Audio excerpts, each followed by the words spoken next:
नमस्कार, debate central में एक बार फिर आप सभी का स्वागत है। मैं हूं संजय उपाध्याय।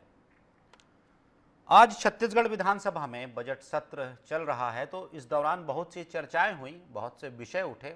एक विषय धर्मांतरण का भी था, जिस पर मैं समझता हूं कि बड़ी महत्वपूर्ण बातें हुई। सत्ता पक्ष के ही सदस्यों ने अपने मंत्री से, गृह मंत्री से, जो कि उप मुख्यमंत्री भी हैं, बहुत से प्रश्न किए, बहुत से प्रश्नों का जवाब मांगा, बहुत से प्रश्नों को या फिर समझिए प्रश्नों के माध्यम से गंभीर चिंताएं भी जताईं। और जो कहा, डेमोग्राफी बदलने वाली बात कहा। कुछ ने कहा कि अगर ऐसा हुआ तो समझिए क्या होगा आने वाले दिनों में। बिल्कुल एक ऐसा दृश्य सामने हो सकता है जो कि सबकी चिंता काफ़ी बढ़ा दे, या फिर एक तरीके से ऐसा बदलाव ले आए जो कि जिसकी अभी किसी ने कल्पना नहीं की। कुल मिलाकर बहुत सी बातें हुई, जिस पर कि मैं आऊँगा, बारी बारी से पूछूंगा, बात करूंगा। मैं बहुत सी बातें हुई विधानसभा के भीतर, बाहर भी हुई। जब सदस्य बाहर निकले तब उन्होंने मीडिया से भी बहुत से बातें की, बहुत से विषयों पर कुछ ऐसी बातें भी कहीं जो कि वास्तव में चिंता बढ़ाती है। क्योंकि हर काम का, हर कहिए कि एक विधान हुआ करता है, हर समझिए कि प्रक्रिया हुआ करती है जिसका कि पालन सभी के लिए आवश्यक है। और उस प्रक्रिया को लेकर भी बहुत से प्रश्न हुए कि वो सारी चीज़ें हैं कहाँ, कानून है कहाँ, नियम है कहाँ, है अगर तो कहाँ हैं, कार्रवाइयाँ क्यों नहीं। तो चलिए इस पर आज हम चर्चा करेंगे। पहले देख लीजिए रिपोर्ट।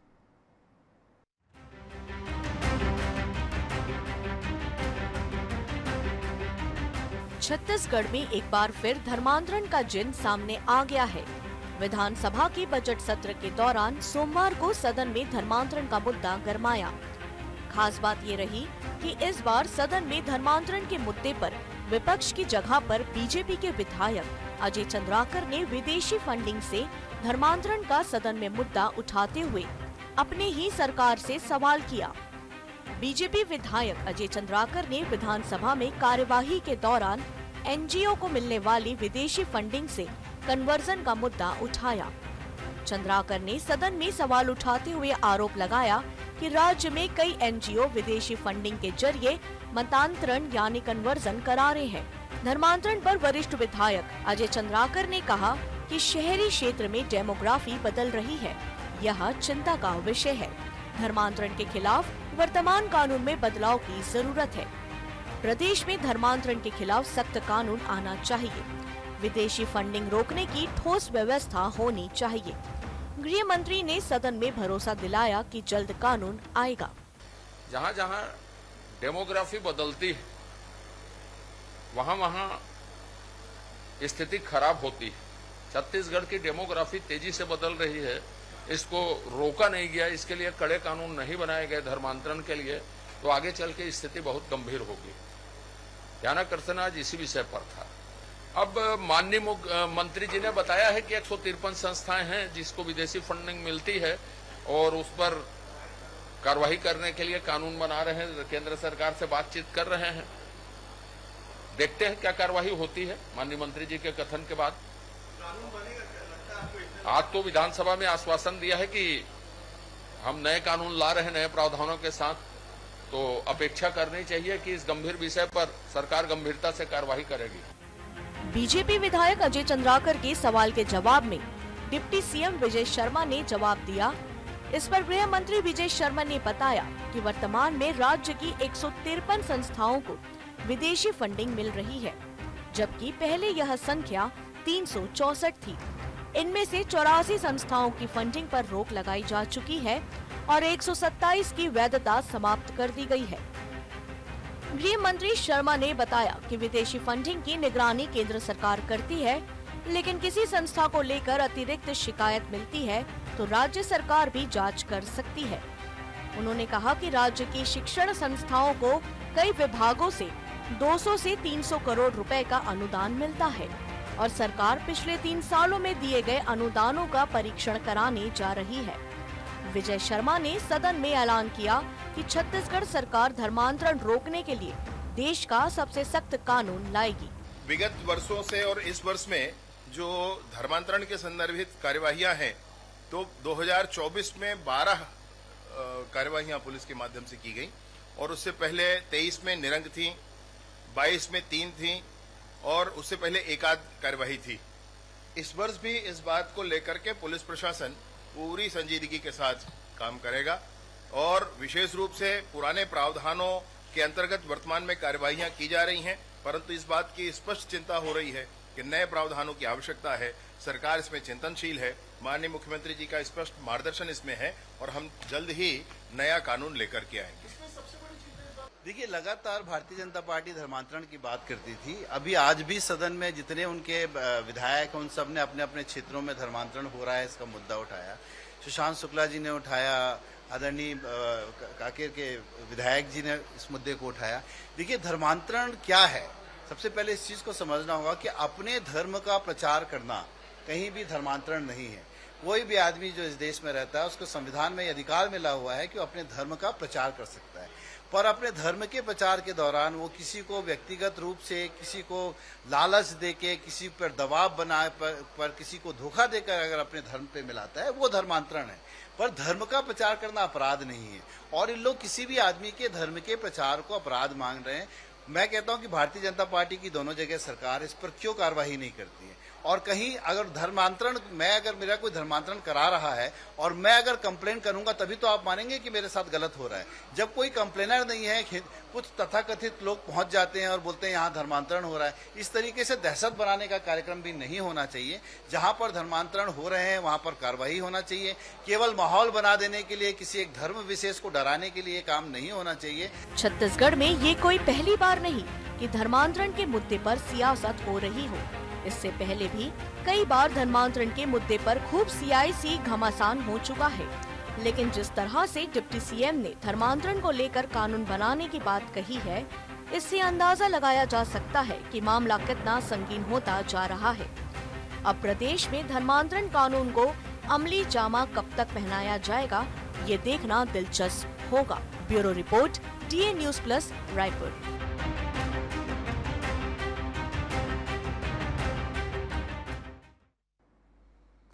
ठीक है, तो जैसा हमने सुना क्या कह रहे हैं सत्ता पक्ष विपक्ष के लोग, मंत्री जी ने क्या कहा ये भी आपने सुना।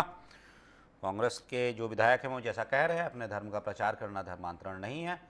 सही बात है, जैसा वो कह रहे हैं कि धार्मिक स्वतंत्रता का अधिकार है। जब तक इसमें प्रलोभन का पुट नहीं आता, जब तक इसमें दबाव का पुट नहीं आता, जब तक इसमें जोर जबरदस्ती कुल मिलाकर कह लीजिए किसी भी प्रकार से उसका जब तक समावेश नहीं होता, तब तक अपनी स्वेच्छा से किसी भी धर्म का आदमी हो सकता है। लेकिन आदमी स्वेच्छा से धर्म क्यों बदलता है, ये भी एक बड़ा विषय है कि आखिर ऐसा क्या हो जाता है कि उसकी पूरी, समझ लीजिए पूरी सब कुछ उसका एक दिन में बदल गया, 4 दिन में बदल गया, या फिर समझ लीजिए कि एक अंतराल में बदल गया और वो दूसरे धर्म के प्रति चला गया। इसके पीछे कारण क्या होते हैं, व्यापक इस पर रिसर्च हुआ है, बहुत से कहानियाँ भी हमने सुनी हैं और बहुत से रिसर्च पेपर्स भी हमने देखे हैं कि आखिर पीछे एक कैसी मनोदशा होती है। क्योंकि मूल देखिए, आप किस धर्म के साथ जुड़े हुए हैं, इसके मूल में आपकी मनोदशा है। आपकी मनोदशा क्या कह रही है, क्यों कह रही है, ये कुछ बड़े विषय होते हैं जिनका की अध्ययन भी आवश्यक है जब इस प्रकार के कानून बनाए जाते हैं,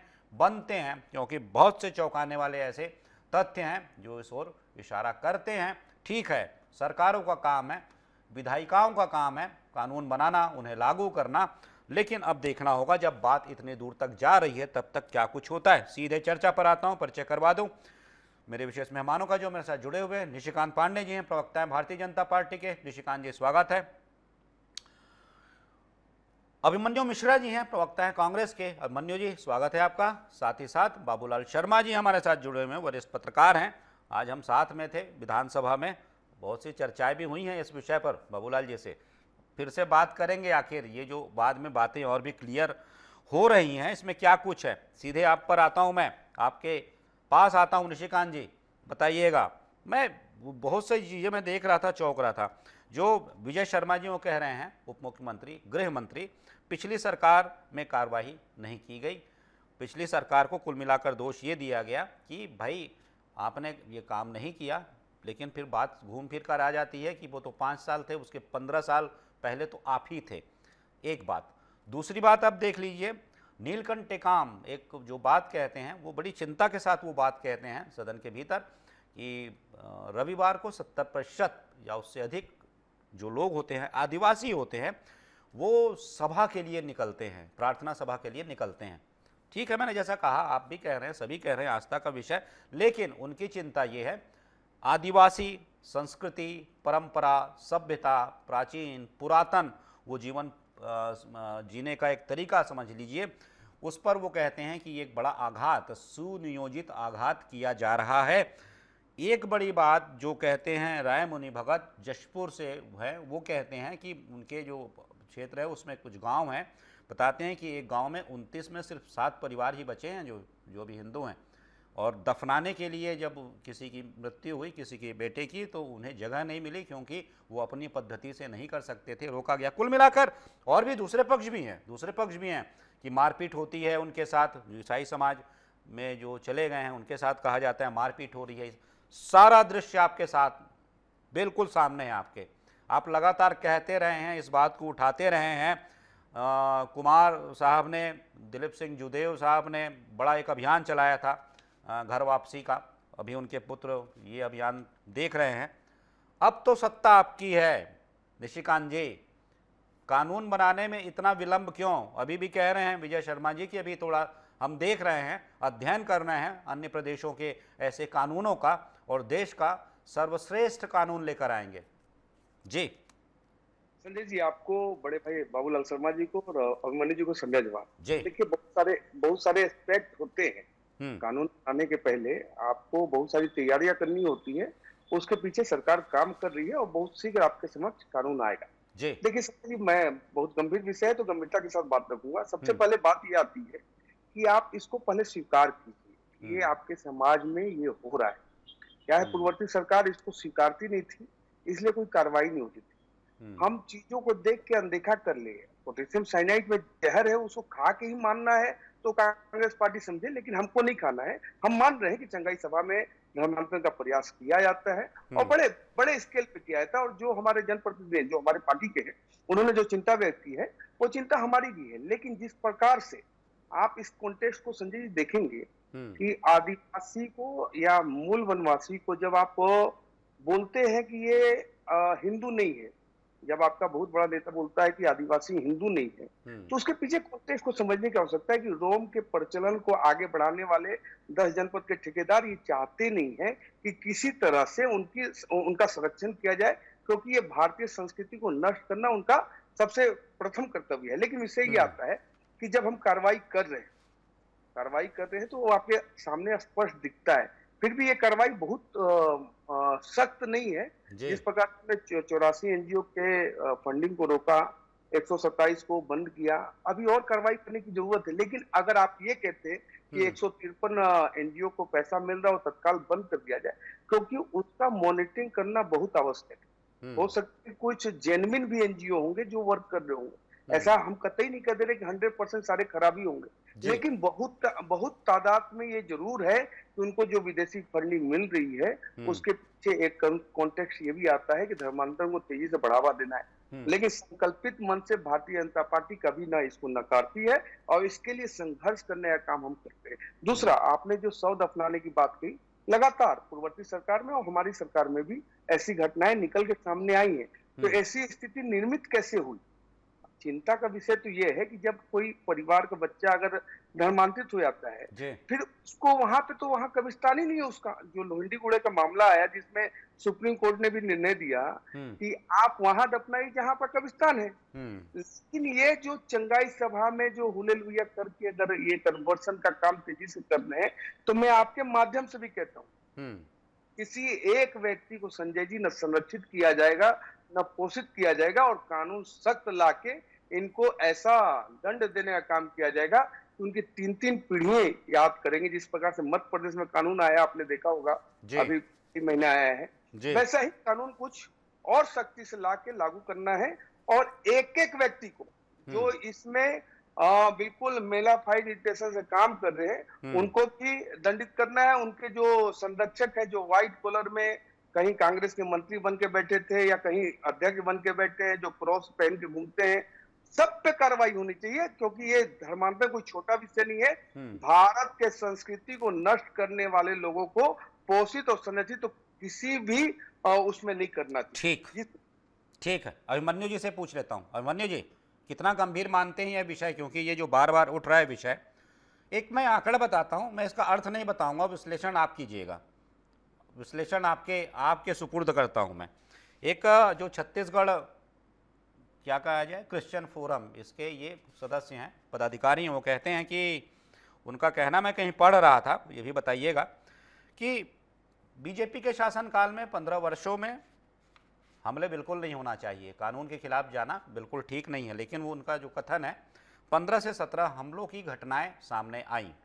फिर वो बताते हैं कि कांग्रेस के शासनकाल में, जो आपका 5 साल का था, उसमें 3 साल में ही हमले के 380 से ज़्यादा मामले सामने आए। उसके बाद कहते हैं कि हमने गिनना बंद कर दिया, क्योंकि एफआईआर भी नहीं होता था। बीजेपी के शासनकाल में एफआईआर होता था। ये दो बातें थोड़ा बताइए। वो कह रहे हैं कि आपके शासनकाल में हमले ज़्यादा हुए इन समुदाय पर, बीजेपी के शासनकाल में कम हुए। मैं तो आपसे समझना चाहता हूं इसका अर्थ क्या है। बाबूलाल जी से भी समझूंगा इसका अर्थ क्या है। संजय जी, आपको निशिकांत जी को मेरा नमस्कार। जी पहले देखिए, पहले तो ये अभी निशिकांत जी की बात बहुत सही कह रहे थे, कि बात मैं सहमत हूँ कि जो एनजीओ हैं कई सारे चल रहे हैं, उसमें से कौन से सही तरीके से चल रहे हैं, कौन सा अवैध धर्मांतरण करा रहे हैं, जी उनको देखने में समय लगे। हम्म और बिल्कुल सही बात है, और यही बात तो हम लोग भी कहते थे। जैसे अभी भी आप अटल श्रीवास्तव जी की जो स्टेटमेंट सुन रहे थे, उन्होंने क्या कहा कि इस देश में अपना धर्म का प्रचार करने की भी स्वतंत्रता है, और उसके साथ में ये भी मैं ऐड करना चाहूंगा कि किसी भी धर्म को मानने की भी स्वतंत्रता है, अपने मन से अगर व्यक्ति मानना चाहे।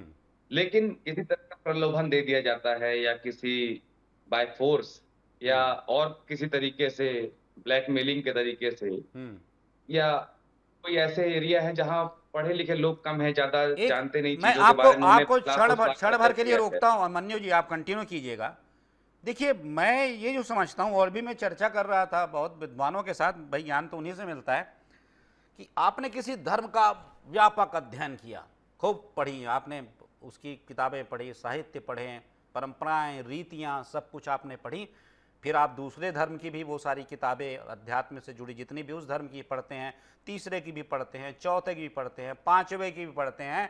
वो एक एक साल सबका जीवन जीते हैं, फिर कहते हैं 7वें साल में नहीं, ये धर्म मेरे लिए ठीक है। तब मैं समझता हूं कि स्वयमेव अपनी स्वतंत्रता से, अपनी इच्छा से, मैं ये कहता हूं, ये कुछ दिनों में कैसे ये इच्छा हो गई, क्या हो गया, बस वही मैं कह रहा हूं। आपने अगर पूरा अध्ययन कर लिया है धर्मों का, आपको इस किसी धर्म में चले गए, ठीक है, आपने सबको देखा है, टटोला है, जिया है सबको, साल साल 2-2 साल, फिर कहते हैं कि नहीं ये ठीक है। ये अचानक 10 दिन, 15 दिन, महीने भर में क्या हो जाता है सर? जी, वही तो समस्या, और वही समझने वाली बात है संजय जी।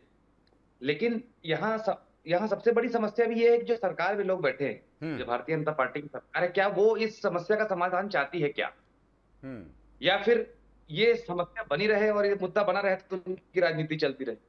आप देखेंगे 2010 में हमने एक कानून लाया था, एफसीआरए कानून। जी, ये इसीलिए आया था, ये इसीलिए कानून आया था कि फॉरेन जो कंट्रीब्यूशन हमारे देश में, उसमें एक रेगुलेशन लाया जाए, एक रेगुलेटरी, ये एफसीआरए कानून था, उसमें रेगुलेशन करने के लिए, ये उसी से जुड़ा कानून।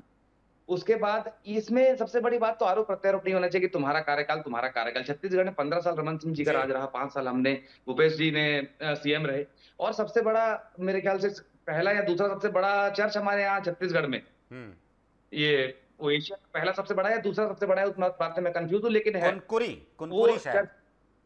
जी हाँ, वहां सबसे बड़ा एक चर्च हमारे पास छत्तीसगढ़ में है। अब यहाँ ये बात आ जाती है कि जो संस्थान गलत कर रहे हैं इस आड़ में, वो यही चोला उड़ते हैं कि हम तो बिल्कुल कानून में रह करके और अपने धर्म का प्रचार मात्र हम तो कर रहे हैं। लेकिन ये इस बात को आप डिफरेंशिएट कैसे करेंगे कि कहाँ प्रचार हो रहा है और कहाँ वो हो रहा है कि अचानक से, देखिए शिकायत की बात आती है, जो धर्म चेंज कर ले, यहाँ बोले आप कोई शिकायत नहीं कर रहा है तो कैसे कार्रवाई करें, अब शिकायत करेगा कि मेरा धर्मांतरण करा दिया गया। अब और अगर वो मान लीजिए ब्रेन वॉश्ड है तो वो क्यों शिकायत करेगा? बिल्कुल। इससे बड़ा ही जटिल मुद्दा है कि इसमें एक कानून की जरूरत है और साथ मिलके कहीं ना कहीं दोनों पक्षी पार्टियों को साथ मिलके आने की जरूरत है, बिल्कुल। तभी इसका हल निकलेगा। मेरा ये बिल्कुल। मानना है, राजनीति से ऊपर उठ के मैं बोल रहा हूँ, क्योंकि बिल्कुल। जब तक आरोप प्रत्यारोप इस मामले में लगा रहेगा, मुझे नहीं लगता कि इस बात का कोई भी हल निकलने वाला है। जी। क्योंकि जिस जिस भी पार्टी को फायदा मिलेगा किसी मुद्दे से, वो क्यों चाहेगा कि वो मुद्दा क्लोज। बिल्कुल बिल्कुल बिल्कुल बिल्कुल कानून बनना चाहिए और बिल्कुल विपक्ष का भी साथ रहेगा, कहीं से कहीं तक कोई समस्या वाली बात नहीं। ठीक है बाबूलाल जी, एक बात बताइए, ये पूरा विषय आपने देखा, मैं इसमें देख रहा था, आता हूं मैं निशिकांत जी पर, मैं देख रहा था इसमें एक ऐसा मैं देख रहा था, बहुत से जो संगठित चर्च हैं, कैथोलिक चर्च हैं, और भी ऐसे संगठित चर्च हैं जो कि मेन स्ट्रीम या फिर कहिए कि मुख्य धारा के जो हैं। फिर मैं देख रहा था कि बहुत से ऐसे असंगठित पैरा चर्च हैं, और ये जो बताया जा रहा है, ये जो सारी समस्याएं आती हैं, या फिर ये जो लड़ाई झगड़े हो रहे हैं, ये दफनाना और यहाँ नहीं वहाँ नहीं, मारपीट, घर मतलब बाहर निकालना, गांव में रखना, ये जो जितना भी सब कुछ हो रहा है, जो वितंडा कह लीजिए, वो यहाँ से ये जो पैरा चर्च, असंगठित चर्च जिसे कहा जा रहा है, यहाँ पर क्या है कि किसी धर्मांतरण की किसी प्रक्रिया की आवश्यकता नहीं है, सिर्फ यहाँ पर एक काम होता है कि उपासना पद्धति सिर्फ बदल लीजिए। अब मंदिर या फिर देवगुड़ी की जगह देवगुड़ी मत जाइए, अब चर्च जाइए, बस इतना कर लीजिए। यहाँ कोई नियमित रूप से धर्मांतरण नहीं होता। और जो मैं देख रहा था 2011 की जनगणना के अनुसार प्रदेश में जो ईसाई समुदाय हैं उनकी जनसंख्या जो है 4.92 ऐसा कुछ लाख है, 4,90,000 के लगभग है। 2001 में ये जनसंख्या थी 4 लाख के लगभग थी। लेकिन ये जो मैं जिसे असंगठित या पैरा चर्च जिसकी मैं बात कर रहा हूँ, इनकी संख्या इससे कई गुना ज़्यादा है। ऐसे लोगों की, चर्च नहीं, ऐसे लोगों की जो इसमें शामिल हैं, ये जो असंगठित हैं, ये जो जिन्होंने एक प्रक्रिया के तहत धर्म नहीं बदला है, वो सिर्फ उन्होंने अपनी उपासना पद्धति बदल ली है। ये अगर ऐसी समस्या है तो इसे कैसे आइडेंटिफाई किया जा सके, या फिर जो नया कानून बनने जा रहा है तो इसके लिए इसमें निश्चित रूप से सरकार है, सरकार के संज्ञान में सारी बातें होंगी। तो ये जो एक मूल विषय है, आप मानते हैं आप भी कि असली जड़ यही है बाबूलाल जी? देखिए, असली जड़ सिर्फ ये नहीं है जी। आज जिस बात पे बात चली है कि कुछ जो है एनजीओ संस्थाएं जो हैं, उनमें से कुछ, सारी एनजीओ नहीं है, सारी एनजीओ ऐसे खराब काम कर रही नहीं है जी। कुछ एनजीओ जो है इस काम में लगी हुई है, जिसमें से आप जिस तरह का जो एनजीओ की बात, यानी चर्च की बात कर रहे हो जी, वैसे लोग भी शामिल हैं, कोई दो राय नहीं। लेकिन क्या है, कानून हमारा इतना लचीला है, उसमें बड़ा साफ लिखा हुआ है कि आप अपनी मर्जी से धर्म का धर्मांतरण कर सकते हैं, छोड़ सकते हैं धर्म, उसका धर्म अपना सकते हैं, बिल्कुल कोई रोक टोक नहीं है, कोई रोक टोक नहीं है। जब तक आप प्रमाण नहीं करेंगे, जब तक जो व्यक्ति ताड़ित है, जिसको दबाव दे करके धर्मांतरण करवाया जा रहा है, ऐसा कोई व्यक्ति स्वयं अगर रिपोर्ट करता है या जानकारी देता है थाने में या और कहीं पे समाज के अंदर में कि मुझको दबाव दिया जा रहा है कि आप धर्म को परिवर्तित कर लो, तब तक कोई कार्रवाई नहीं बनती। सबसे बड़ी चीज वो असंवैधानिक हो जाता है। अब सवाल आता है कि आज जो बहस हुई है वो बड़ी सार्थक बहस विधानसभा में हुई है, इसमें कुछ मुद्दे जो है वो उभर कर सामने आए हैं जो हमको डराते हैं। देखिए, बड़ा महत्वपूर्ण विषय है ये। नीलकंठ टेकाम जी ने क्या कहा, बहुत गंभीर बात कही। उन्होंने कहा कि बस्तर के गांवों के 70% लोग प्रार्थना सभा में शामिल होने के लिए घर से निकलते हैं। बहुत बड़ी गंभीर बात है ये। इस मामले में आप अगर न कहेंगे तो उन्होंने एक बात और भी कही जी, यदि इसी रफ्तार से ये चलता रहा तो बस्तर क्षेत्र की डेमोग्राफी पूरी की पूरी बदल जाएगी जी। और अगर वो बदल गई तो आप जो है, आपका प्रदेश आदिवासी प्रदेश कहलाने लायक नहीं रहेगा। इतनी बड़ी बात उन्होंने कही है, इस बात को समझना होगा। अजय चंद्राकर ने जो उदाहरण दिया वो भी बड़ा महत्वपूर्ण है। उन्होंने कहा कि नॉर्थ ईस्ट की बात को याद करिए, वहां जब ईसाई धर्म का प्रवेश हुआ और ये सब धर्मांतरण के काम शुरू हुए, किसी ने ध्यान नहीं दिया। आज 90% लोग वहां के जो है ईसाई हैं, बड़े बड़े चर्च वहां पर हैं, यूरोप का सबसे दूसरे नंबर का चर्च वहां पर मौजूद है। आज स्थिति ये है, वहां पर सब देख रहे हैं कि उस क्षेत्र में नॉर्थ ईस्ट में क्या हाल है। इसलिए जो है हमें भी सतर्क हो जाना चाहिए अन्यथा हमारा प्रदेश भी जो है ये डेमोग्राफी बदल जाएगी और हम जो है कुछ भी कहने लायक नहीं बचेंगे। बहुत बड़ी बात। जी। महिला सदस्य ने कहा भाजपा की 29 में 7 हिंदू परिवार रह गए हैं जसपुर के अंदर में। 29 में 7, जहां से हमारे सीएम साहब आते हैं जी। 29 परिवार थे हिंदू के, उसमें 7 रह गए, 22 परिवार ने धर्म परिवर्तन कर लिया। बड़ी बात, बहुत बड़ी बात है। ये सारी चीजों को जब आप देखेंगे, आदिवासी क्षेत्र का अगर डेमोग्राफी बदली क्या होगा। सुशांत शुक्ला ने भी आज एक महत्वपूर्ण बात उठाई है, जिसमें जो है कहा है कि थाने के बगल में जो है प्रार्थना सभा का काम चलता था और ये स्थिति बनती थी, कोई स्थिति नहीं बनती, कोई स्थिति में नियंत्रण नहीं होता है। ये सारी चीजों को जब आप कैलकुलेट करते हैं तो निश्चित रूप से, अच्छा मूणत ने भी एक बहुत अच्छी बात उठाई कि आप हिंदू समाज का कोई भी नियम कार्यक्रम होता है तो अनुमति की बात करते हैं कि एसडीएम से आपको अनुमति लेनी होगी सभा करने के लिए, लेकिन इनकी प्रार्थना सभा के लिए कोई अनुमति की जरूरत नहीं होती। ये क्या बात हुई? हिंदू धर्म के अंदर में जिस तरह से अनुमति प्राप्त करना जरूरी होता है, अन्यथा कार्रवाई हो जाती है, तो इनकी प्रार्थना सभा के लिए भी अनुमति अनिवार्य होना चाहिए, जिस बात को मंत्री जी ने स्वीकारा और कहा कि बिल्कुल इनका सार्वजनिक कार्यक्रम के अनुमति लेना पड़ेगा। ये चीजें सारी आई है और कानून की बात आई है कि नया कानून हम लाएंगे। देखिए उस कानून में क्या बातें आती हैं, किस तरह से आती हैं और कैसे साबित किया जाएगा कि जबरन जो है धर्मांतरण हो रहा है। सही बात है, ये देखना पड़ेगा इसमें कौन कौन से बिंदु ऐसे शामिल किए जाते हैं जो कि क्योंकि इसके बहुत से आयाम हैं, बहुत से लूप होल्स हैं, लिकनाज हैं, जहाँ तक कि पहुँचना पड़ेगा, देखना पड़ेगा कि जो इस परिधि में नहीं आ रहे हैं किन्हीं वजहों से, तो उन्हें कैसे यहाँ पर लाया जा सके। कुछ कहना चाह रहे थे आप निशिकांत जी, फिर मैं कहता हूँ सवाल। जी संजय जी, हमारे मित्र ने कहा कि ये मुद्दा अगर खत्म हो जाए तो पार्टी को फायदा कैसे होगा। देखिए राम मंदिर के समय भी ऐसा बात करते थे, धारा 370 के समय भी ऐसा बात करते थे। ऐसा नहीं है, ये संकल्प जो है संस्कृति के प्रति है और वो सिर्फ भारतीय जनता पार्टी का काम नहीं है। अभिमन्यु जी, जब आपने कहा कि पार्टी से ऊपर उठ के बात कर रहा हूँ, तब मैं ये बात रखूं कि सिर्फ भारतीय जनता पार्टी का काम नहीं है कि भारतीय संस्कृति को, सनातन संस्कृति को संरक्षित करने का काम हमें करना है, आपको भी मिलकर करना है, लेकिन आप विपरीत दिशा में गंगा बहाते हैं। दूसरा विषय जो बाबूलाल जी ने कहा, बिल्कुल अच्छा होते ना, लेकिन बात ये दिक्कत है जी। आता हूँ वन्य जी, आ रहा हूँ।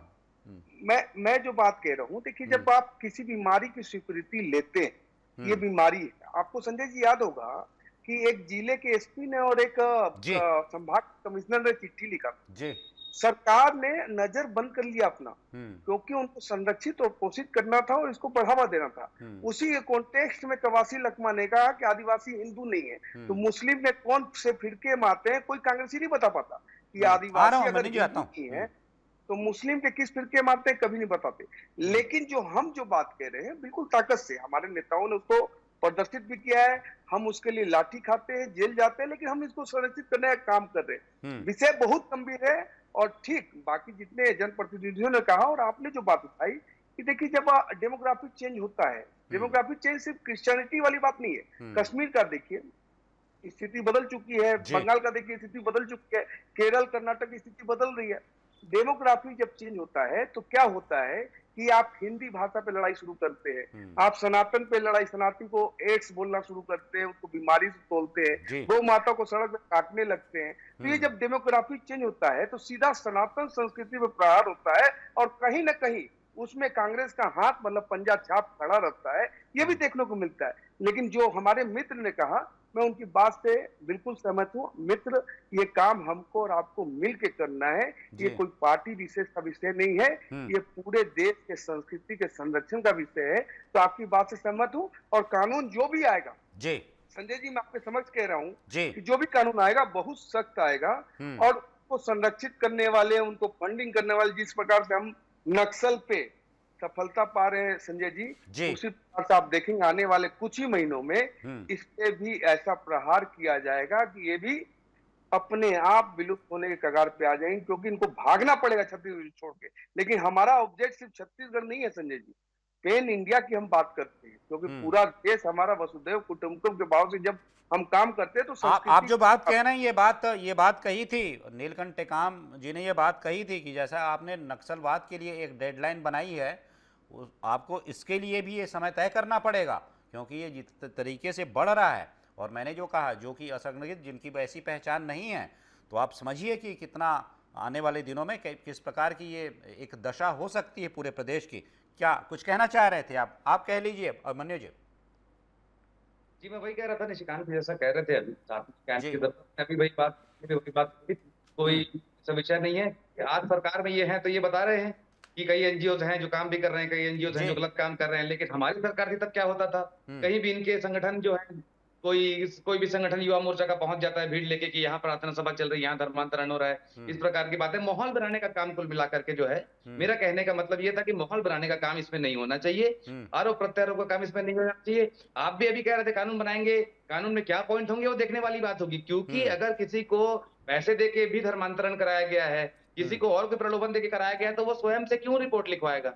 आज देखिए डेटा उपलब्ध नहीं है पूरे देश भर में, श्वेत पत्र छत्तीसगढ़ सरकार देती है, धर्मांतरण का एक्चुअल डेटा हमारे पास है ही नहीं। और तमाम कुछ एजेंसियां हैं जो कि कोई प्राइवेट एजेंसी है तो कोई कुछ है, उसके आंकड़ों पे हम बात करते हैं। अधिकृत हमारे पास धर्मांतरण का इस देश में कोई आंकड़ा नहीं है, छत्तीसगढ़ की तो बात छोड़िए। तो इस स्थिति में ये नहीं हो पाएगा। सिर्फ आरोप प्रत्यारोप में जब तक चलते रहेंगे और सिर्फ आमने सामने होते रहेंगे तो इसमें क्या होगा, क्रिश्चियन समुदाय भी, जो लोग क्रिश्चियन समुदाय से जुड़े हुए हैं, जन्म जन्मांतर से जुड़े हुए हैं, कई दशकों से जुड़े हुए हैं, वो लोग भी असुरक्षित अपने आप को महसूस करते हैं कि कहीं ना कहीं जिस प्रकार से हिंदू मुस्लिम के बटाव की बात करती है मैदानी इलाकों में, जंगली इलाकों में ये हिंदू और क्रिश्चियन के बीच में जो कहीं एक बटाव की बात मत आ जाए, एक विवाद की स्थिति मत पैदा हो जाए, एक अलगाववाद की स्थिति मत पैदा हो जाए। तो ये सारी चीजों को ध्यान में रखते हुए हमें बात करनी होगी। तो इसमें राजनीति जब नहीं होगी, आरोप प्रत्यारोप नहीं होंगे, तभी कहीं ना कहीं इसका सही हल निकल पाएगा, नहीं तो बिल्कुल ये आखिरकार वही होगा, वर्ग संघर्ष की स्थिति पैदा होगी। ठीक है निशिकांत जी, संक्षेप में बाबूलाल जी से लास्ट कमेंट लूंगा। देखिए मैं अभिमन्यु जी एक बात कहता हूँ, आरोप प्रत्यारोप की विषय ही नहीं है, इसमें सिर्फ संरक्षित और पोषित नहीं किया जाएगा तो भी हम बहुत आगे बढ़ सकते हैं। आप मेरे बात को समझ लीजिए मैं कहां से कह रहा हूँ। आपको जो आपने बोला कि आंकड़ा नहीं है, बिल्कुल ठीक बात है कि आंकड़ा नहीं है, लेकिन मैं फिर बोल रहा हूँ कि पोटेशियम साइनाइड में जहर है कि नहीं जहर है वो टेस्ट करके मानने की आवश्यकता नहीं। आप मान लो कि उसमें जहर है, जिस दिन स्वीकृति हो जाएगी उनको कर रहे हैं तो ये गलत हो जाएगा। तो वही चीज मेरे कहने का मतलब निशिकांत, आपके द्वारा कराया गया, बढ़ाया गया, भारतीय जनता पार्टी संकल्पित मन से अभी को आप अच्छा बोल रहे हैं, वो क्या वाकई में अच्छे हैं कि आप उनको पोषित कर रहे हैं? तो आरोप प्रत्यारोप में बात यही अटक जाएगी निशिकांत जी, बात बहुत छोटी हो जाएगी। ठीक है मैं बाबूलाल जी से, चूंकि समय की बात है, बाबूलाल जी जैसा कि आप देख रहे थे पड़ोस के राज्य में मध्य प्रदेश में इसे लेकर कितना सख्त कानून आया था, तो सीधे फांसी की सजा जैसी कुछ बात की जा रही थी कि वो सीधे फांसी की सजा हो जाएगी, हालांकि उसमें कुछ हुआ बाद में। लेकिन आप देखते हैं जिस तरीके से ये सारी स्थितियां बन रही हैं, आपने भी बहुत बातों का उल्लेख किया, नॉर्थ ईस्ट से लेकर बहुत से ऐसे थे विषय जिसका आपने उल्लेख किया। लेकिन जब हम देख रहे हैं, ये सब कुछ देख रहे हैं, तो मैं आपसे उस सवाल पर आ रहा हूँ जो मैंने पिछला सवाल किया था, उसका एक विषय ये था कि इसमें आधिकारिक, आपके पास जनसंख्या आधिकारिक वो है जो कि बताता है, आदमी उस कॉलम में भरता है जाति, ये उसमें आदमी भरता है, वो आधिकारिक होती है जो उस जाति की या फिर उस धर्मावलंबियों की संख्या होती है।